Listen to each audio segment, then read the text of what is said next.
పిల్లలు ఎలాంటి స్నేహితుల్ని ఎంచుకోవాలి అన్నది మనం ఈ కథలో చూద్దాం. అనగనగనగా ఒక అడవిలో సింహం, నక్క, కాకి మంచి స్నేహితులు. అవి ఇలా మాట్లాడుకుంటున్నాయి. మనం చాలా మంచి స్నేహితులం. అవును, మనం ఇలాగే కలిసి ఉందాం. అలా అనుకుని మూడు బాగా ఆనందంగా కలిసి ఉంటున్నాయి. ఒకరోజు సింహం దగ్గరికి కాకి వచ్చి, మిత్రమా, నేను ఎడారిలో ఒక ఒంటెని చూశాను. ఆ ఒంటెని కనుక మనం ఆహారంగా వేటాడగలిగితే ఒక వారం రోజుల పాటు మనకి ఆహారంగా అది సరిపోతుంది. అంది. ఆ మాటలు విన్న సింహం, నక్కతో కలిసి కాకి ఎగురుతూ ఉండగా మూడు ఎడారికి బయలుదేరాయి.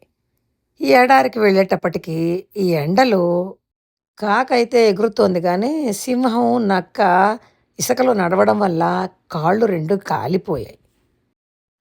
అది చూసిన కాకి ఒంటె దగ్గరికి వెళ్ళి ఇలా అంది.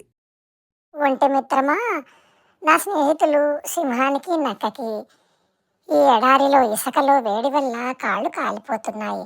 కొంచెం నీ మీదన ఎక్కించుకుని మా ఇంటికి తీసుకెళ్ళి దింపవా వాళ్ళని? ఆ మాటలు విన్న ఒంటె తప్పకుండా దింపుతాను. అంది. అన్న వెంటనే ఆలస్యం చేయకుండా సింహం, నక్క ఒంటె మీదకి ఎక్కి తమ అడవికి బయలుదేరి వెళ్ళాయి. సింహానికి ఒంటె యొక్క మంచితనం చాలా నచ్చి ఒంటె మిత్రమా, మాతోనే ఇక్కడే ఉండిపో. అంది. ఇలాగా ఉన్నట్టుండి సింహం ఇలాగ నిర్ణయం తీసుకోవడంతో నక్కకిను, కాకికి ఇది నచ్చలేదు. అందుకని ఒక ఉపాయం పన్ని ఇలా మాట్లాడాయి. సింహం మిత్రమా, మీకు ఎడారిలో కాళ్ళు కాలడం వలన మీరు వేటాడలేరు. మీరు ఆకలితో ఉండడం మేము చూడలేం. అందుకని ముందు మమ్మల్ని తినండి అని కాకి, నక్క అనేసరికి ఒంటె ఇలా అంది. వాళ్ళను వదిలే మిత్రమా, నన్ను చంపి తింటే మీ ముగ్గురికి ఒక వారం పాటు ఆహారంగా పనికొస్తాను. ఒంటె ఇలా మాట్లాడాలనే కాకి, నక్క అలా మాట్లాడాయని సింహానికి అర్థమయ్యి, సరే రండి, అందరూ ఒక్కొక్కరుగా రండి. ముందుగా చిన్న జీవులతో మొదలెడతాను. అని అనగానే కాకి భయపడి తుర్రుమని పారిపోయింది.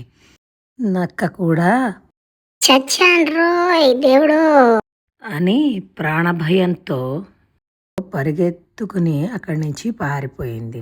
అప్పటికి ఒంటె, సింహం మంచి స్నేహితులుగా మిగిలిపోయాయి. పిల్లలు, సింహానికి తన సహజ గుణం చంపడమే అయినా తనకి ఉపకారం చేసిన ఒంటెని స్నేహితుడిగా అంగీకరించి ఒప్పుకుంది. కానీ స్వార్థంతో కాకి, నక్క తనకి ఉపకారం చేసిన ఒంటెని చంపించాలని సింహం ద్వారా అనుకున్నాయి. కానీ సింహం కాకి, నక్కల నిజస్వరూపం తెలుసుకుని వాటితో స్నేహాన్ని వదులుకుని ఒంటెతోనే కలకాలం కలిసి ఉంది.